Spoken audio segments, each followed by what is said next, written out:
महत्वपूर्ण यह है कि हमने संविधान पे बात की। कई ओहदेदार लोग दूसरे स्तंभ के, वो तो ईश्वर से बात करने लगे हैं।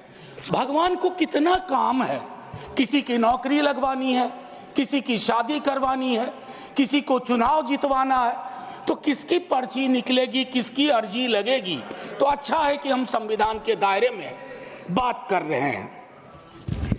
हम महापुरुषों की जन्मतिथि पुण्यतिथि पर माल्यार्पण वाले दुनिया के नंबर 1 देश हैं। इतनी पुष्प वर्षा करते हैं जन्मतिथि और पुण्यतिथि पे, लेकिन सर वो तिथियां इस बात की भी होती है कि हम अपनी चुनौतियों को स्वीकार करें। अगर हम संविधान दिवस मना रहे हैं, क्या फ्रीडम के बारे में नहीं बात होनी चाहिए? दोनों तरफ ऐसी बातें हो रही हैं, मेरी कमीज सफेद, तुम्हारी कमीज गदली। अरे साहब, संविधान की कमीज देख लो, वो गदला ना हो, उस पे दाग ना पड़े। ये हमारा दायित्व होना चाहिए। आज से 25 वर्ष बाद मैं इस सदन में नहीं होऊंगा, हम में से बहुत लोग नहीं होंगे। जब 100 साल पे चर्चा हो रही होगी, बहुत चर्चा होगी, लोग विश्लेषण करेंगे। जैसे आज हम करते हैं कि नेहरू को यह करना चाहिए था, नेहरू ने वो नहीं किया। 100 साल बाद कोई आपके बारे में टिप्पणी करे, मैं जीवित नहीं रहूं, संभवतः मैं सदन में नहीं रहूंगा, लेकिन वो भी अच्छा नहीं लगेगा सर, अशोभनीय लगेगा। टाइम मशीन नहीं है सर, नहीं तो मैं अपने सारे साथियों को 47-46 ले जाता। खून की नदियां बह रही थी दोनों तरफ, खून की नदियां। मंदिर में गाय काट के फेंकी जा रही थी, मस्जिद में सुअर फेंके जा रहे थे। उस दौर में एक ऐसे देश के निर्माण का संकल्प, गलतियां हुई होंगी। आप विलेन क्यों बनाते हो भाई? विलेन मत बनाओ, आपसे भी गलतियां होती हैं, हमसे हुई हैं।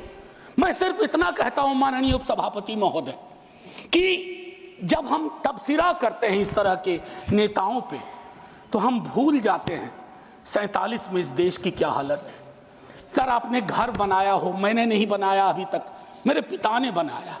सर, ग्राउंड फ्लोर बनाने में सबसे ज्यादा मेहनत लगती है, नींव है वो।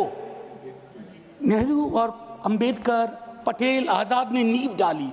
आप सेकंड थर्ड फ्लोर बना रहे हैं, उन्होंने फर्स्ट फ्लोर बनाया, आप 5 फ्लोर और बनाइए, लेकिन नींव के बगैर फ्लोर किसी काम का नहीं है, ये याद रहना चाहिए। सर, माननीय उपसभापति महोदय, हमारे प्रधानमंत्री जी, भाजपा के कई साथी, और चूंकि ये संविधान की डायरेक्टिव प्रिंसिपल्स में है कि यूनिफॉर्म सिविल कोड, सर मैंने विस्तार से अध्ययन किया है, नड्डा साहब ने भी अध्ययन किया होगा, तमाम साथियों ने। सर, कई तरह के उस पर विचार थे, लेकिन डोमिनेंट विचार था कि इसको रखो, किसी दिन वक्त आएगा इस पर बात होगी। सर, 44 आर्टिकल, जो कि ड्राफ्ट में 35 था, उससे पूर्व आर्टिकल 39 क्लॉज सी है sir, about concentration of wealth. Income inequality का इस देश में जो आलम है, हम टाइम बॉम्ब पे बैठे हुए हैं, टाइम बॉम्ब है ये, और ये सबको इंपैक्ट कर रहा है, ना सिर्फ गरीब मजलूम वर्गों को, मध्यम वर्ग को। अभी हालिया रिपोर्ट आई कि प्रॉफिट मेकिंग कंपनीज, लेकिन उनकी प्रॉफिट का एम्प्लॉय के सैलरी में कोई रिफ्लेक्शन नहीं है सर। रिलेटिव डिप्रिवेशन का जन्म हो रहा है। 44 तक पहुंचिए यूनिफॉर्म सिविल कोड तक, लेकिन रास्ते में एक मील का पत्थर है, आर्टिकल 39C। वहां रुकिए, ठहरिए, सोचिए कि इसको, क्योंकि अंबेडकर साहब को आप कोट कर रहे थे सोशलिज्म के बारे में, कि वो कहते थे कि वो तो रचा बसा है, सेक्युलरिज्म रचा बसा, मानता हूं, लेकिन उन्होंने नेशनलाइजेशन ऑफ लैंड और इंडस्ट्री की भी बात की थी।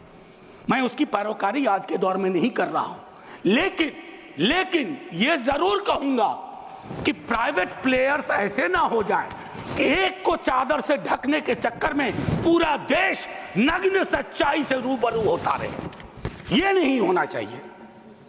अब सर, मैं एक बात कहता हूं, आज जब मैं यहां बोल रहा हूं, इस देश के किसी न किसी कोने में सीवर से एक आध डेथ हो चुकी होगी, सीवर में उतर करके। खुदाई चल रही है इस देश में, कई जगह खोदे जा रहे हैं। एक खुदाई हम सब सांसद मिलके करें।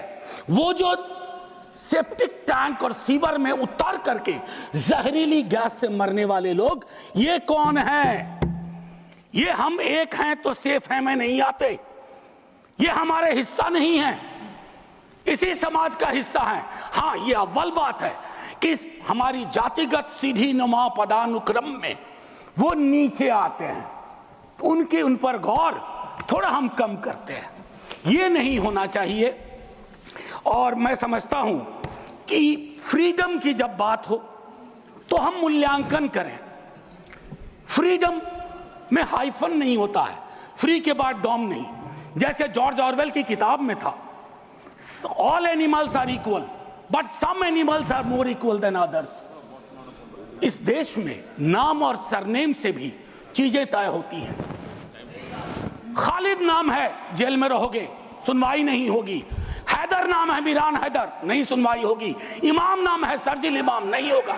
गुलफिशा होगी, नहीं होगा। तो ये सारी चीज, एक मिनट आप, मैं मेरा टाइम पॉज कर दीजिए, मेरा टाइम पॉज कर दीजिए, मेरा टाइम पॉज कर दीजिए। मैम चेयरपर्सन, मेरा टाइम पॉज कर दीजिए। मैम मैं सिर्फ इतना कहना चाहता हूं, अभी यहां बोल रहा हूं, मूलवासी बचाओ संघ मंच है छत्तीसगढ़ में, अनलॉफुल बना देते हैं आप। अरे कोई तो तौर तरीका हो, किसान विरोध करे, देशद्रोही है। विद्यार्थी विरोध करें, नौकरी के लिए, नौकरी मांग रहे हैं आपसे, और कुछ तो नौकरी भी नहीं मांग रहे हैं, परीक्षा समय पर कराने की मांग कर रहे हैं। आप कह रहे हो अराजक हैं, नक्सल हैं। ये जो शब्दावली लेकर के, विशेषण लेकर के आप घूमते हैं, इससे थोड़ा बाज आइए। मैं कह रहा हूं ये टेम्पटेशन होता है जब बहुत बड़ी सत्ता होती है, 15वें वर्ष में, 11वें वर्ष में प्रवेश करते हैं, लेकिन उस टेम्पटेशन को रोकना मैच्योरिटी है, परिपक्वता, परिपक्व लीडरशिप की बात होती है। वैकल्पिक विकास की कोई मांग आपसे करेगा तो आप कहोगे नक्सली है। अब मैम चेयरपर्सन, एक और चीज कहना चाहता हूं, मैं पीड़ा साझा करता हूं बांग्लादेश में जो हो रहा है, साझा करता हूं पीड़ा। 71 के बारे में पढ़ा था, अभी देख रहा हूं। लेकिन मैम मैं महात्मा गांधी पर जाना चाहता हूं। नोआखली में जब देश आजादी का जश्न मना रहा था, महात्मा गांधी नोआखली में दर दर भटक रहे थे, restoration of peace and normality, वो दौर था। उन्होंने एक बात कही थी, आज का दक्षिण एशिया है जिससे पाकिस्तान और बांग्लादेश निकला है, हमें इस बात का स्मरण करना होगा कि हमारी भूमिका सबसे बड़ी है। हम बड़े भाई वाली शब्दावली का इस्तेमाल नहीं करेंगे। We are the largest and the oldest democracy. बाकी में डेमोक्रेसी कैजुअलिटी हुई है पाकिस्तान और बांग्लादेश में, संविधान तक नहीं आया। लेकिन हम अपनी अकलियत के साथ कैसा व्यवहार करते हैं, तो हम कह पाते बांग्लादेश को, learn from us, to Pakistan, learn from us, this is how we treat.